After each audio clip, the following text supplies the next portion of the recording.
Alhamdulillah pada hari ini saya Mas Rizky Sad, naib pengerusi Pertubuhan Pembela Islam ataupun pembela merangkap Presiden Perkip Malaysia, bersama dengan sahabat saya saudara Mahmud selaku Setiausaha Agung pembela. Itu juga sahabat saya Ustaz Tuah daripada Pertubuhan NGO Nombor 4 Malaysia, dan juga rakan-rakan yang hadir pada hari ini 5 September 2020. Kami hadir ke IPD Balai Polis Padang Wangi bagi membuat 3 laporan polis, 3 laporan polis pada hari ini berkaitan dengan isu penghinaan ataupun isu penghinaan oleh 6 orang lebih kurang netizen daripada resis Cina yang telah memuatkan dalam Malaysia Kini Chinese. Malaysia Cina. Saya pun tak tahu dalam PC kami pada hari kemarin di pejabat pembela ada wartawan daripada Chinese ni nak minta kita punya kad dan sebagainya. Kita tak tahu, rupanya dia nak swing ke dalam grup dia. Dan tiba-tiba hari ini kita dapat maklumat bahawa keluarlah version Malaysia Kini Chinese version ni dengan beberapa penghinaan kepada pada diri saya sendiri. Dia attack saya lah sebab saya bagi kad malah hari tu rasanya. Tak boleh percaya puak-puak ni. Saya bagi kad tu hari, saya percayalah ke dia. Rupanya dia jadikan modal untuk hentam saya balik.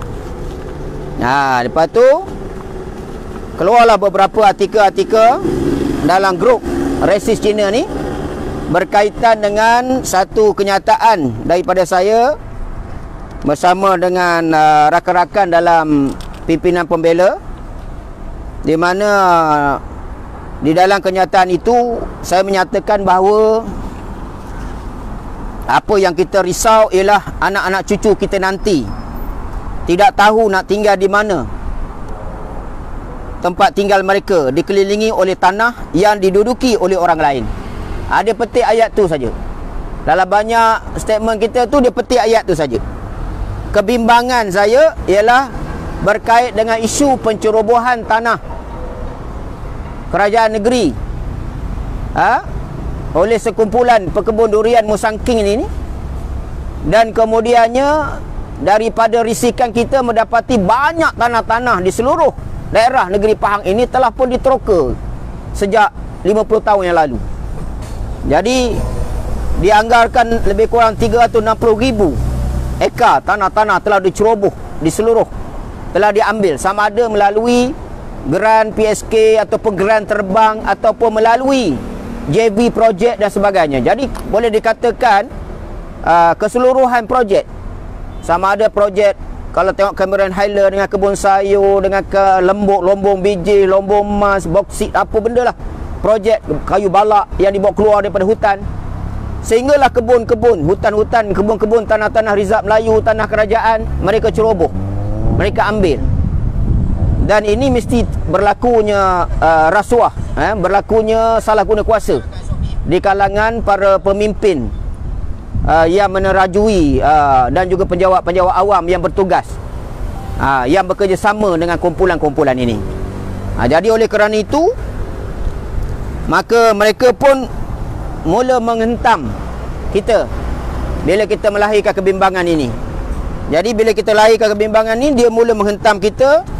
Dan di antara statement yang dia hentam kita ialah dia menyatakan bahawa kenyataan saya melahirkan kebimbangan kepada nasib masa depan anak cucu kalau sekiranya tanah-tanah kita diceroboh.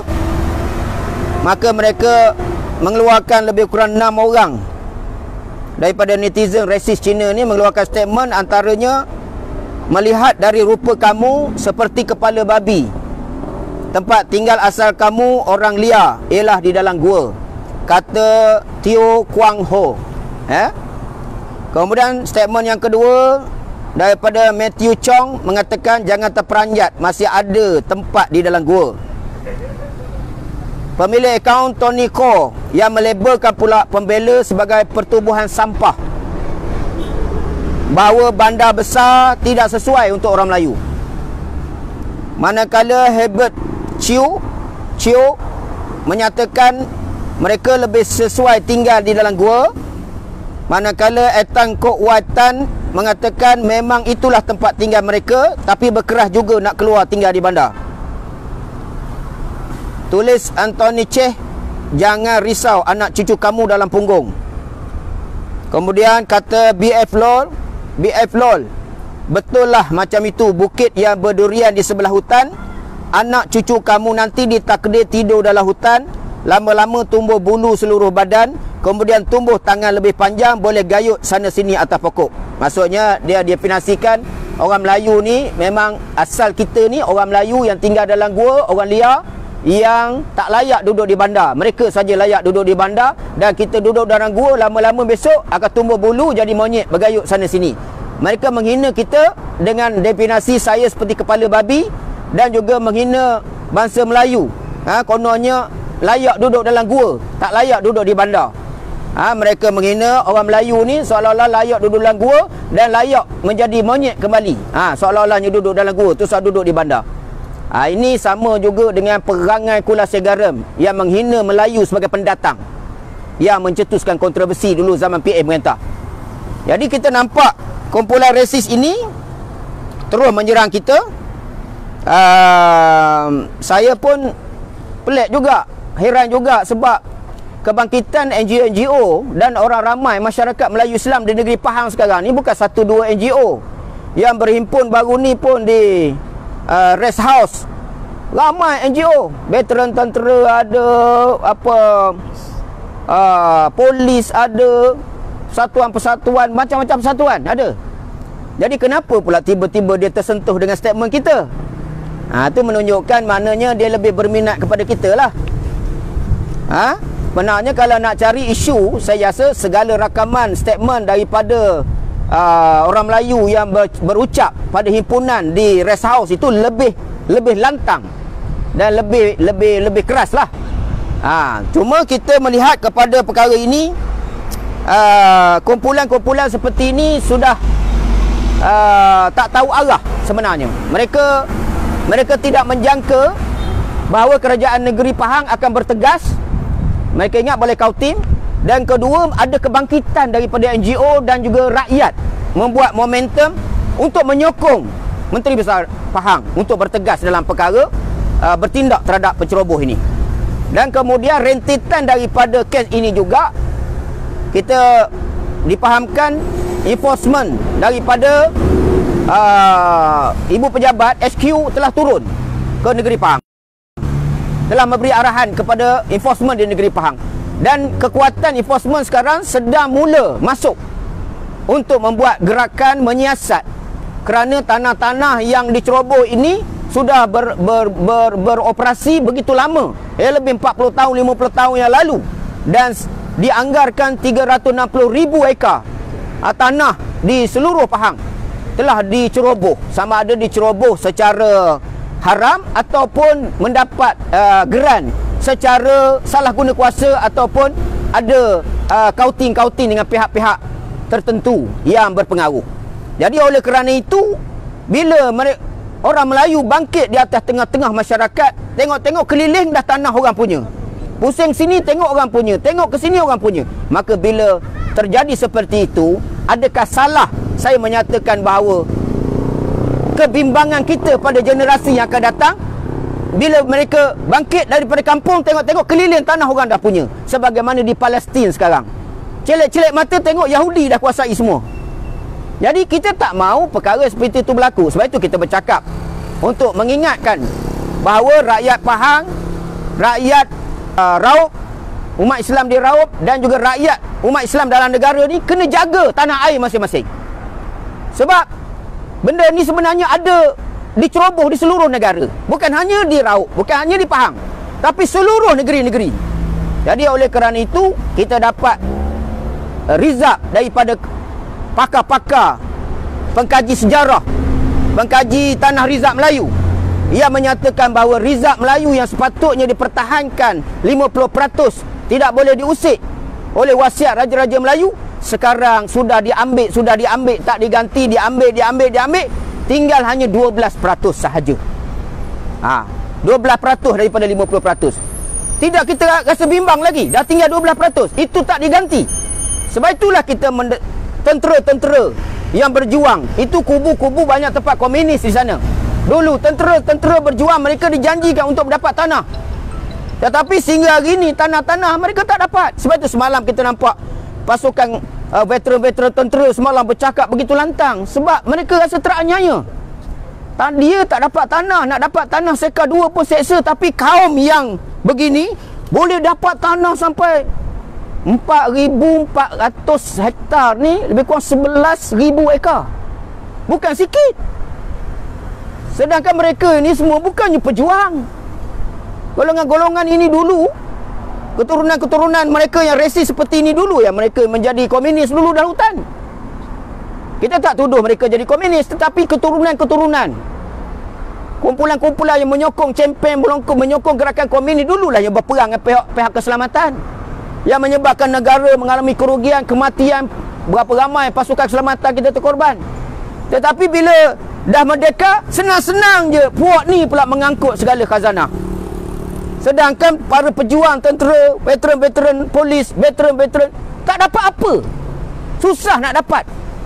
Bahkan berlaku di Perak semalam, seorang tentera yang datang tu beritahu dia pernah menoka tanah kerajaan dan akhirnya dihukum penjara 2 tahun dan denda 50,000 kerana menceroboh tanah kerajaan.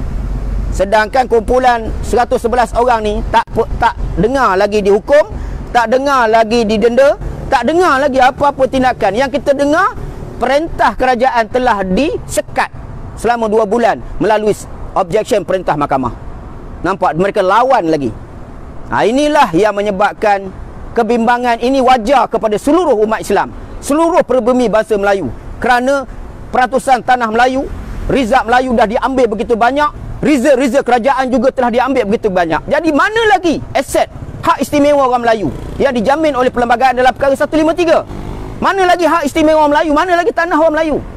Kita jadi seolah-olah orang yang mendatang, dalam keadaan kita adalah bangsa peribumi, bangsa majoriti dalam negara kita ini. Jadi sebab itu kita mengingatkan kepada rakyat seluruh negeri Pahang, terus gerakkan seluruh daerah. Saya dipahamkan hari ini ada demonstrasi balak tadi di mana? Di apa nama tempat tadi? Di Telemong, di mana tadi? Saya dapat ada satu video demonstrasi pasal pembalakan.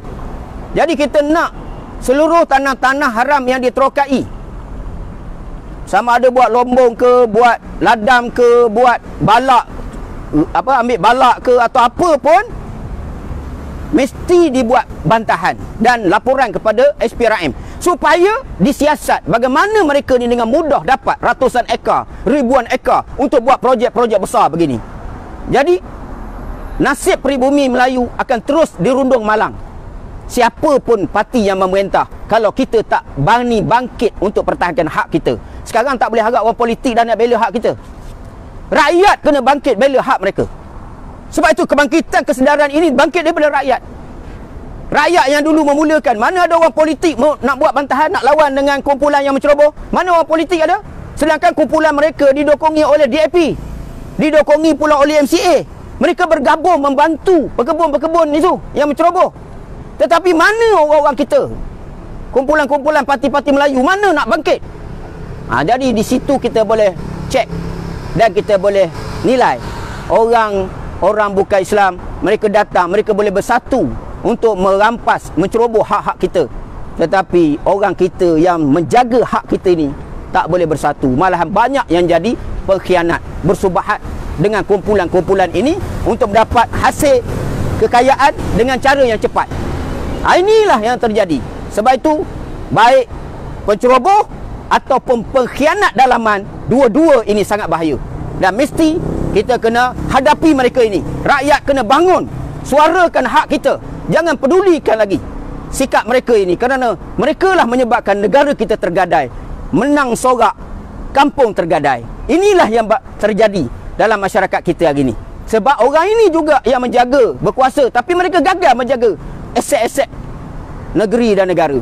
Ya, bila dah tersepit macam ni, rakyat macam kita pula susah nak membantu, nak membangun, nak pertahankan. Ini nasib kita.